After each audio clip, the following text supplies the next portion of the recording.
गणेश उत्सवाच्या पार्श्वभूमीवर गणेश उत्सवाच्या पूर्वसंध्येवर जळगाव जिल्हा पोलीस दलातर्फे तगडा बंदोबस्त तैनात करण्यात आलेला आहे। या संदर्भात सिटी पोलीस स्टेशन हद्दीमध्ये स्वतः इन्स्पेक्टर सागर शिंपी सोबत एपीआय सोबत पीएसआय पोलीस कर्मचारी होमगार्ड आणि महिला पोलीस कर्मचारी भगिनी हे स्वतः रस्त्यावर येऊन बंदोबस्त केला। यावेळी रस्त्यावरील अनावश्यक गर्दी, अनावश्यक रिक्षा, टू व्हीलर, फोर व्हीलर आणि उडाणटप्पू लोकांना परतपावली पाठवण्यात आले।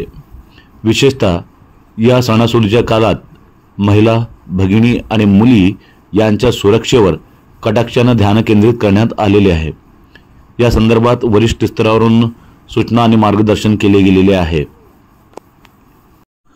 शहर पोलीस स्टेशन हद्दी म्हणजे शहरातील एक मध्यवर्ती आणि केंद्रस्थानी असलेला परिसर होय।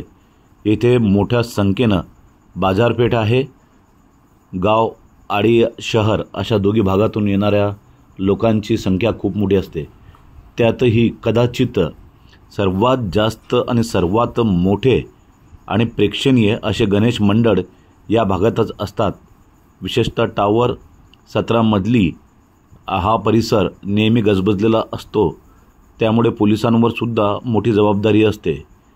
यावेळी सागर शिंपी यांनी काही महिन्यापूर्वीच आपला पदभार स्वीकारलेला आहे, पण जळगाव जिल्ह्यामध्ये आणि जळगाव शहरामध्ये त्यांनी अनेक वेळा MIDC, तालुका, सिटी पोलीस स्टेशन तसेच LCB अशा विविध विभागांमध्ये कार्य केले असल्यामुळे त्यांच्या अनुभवाचा लाभ होत आहे।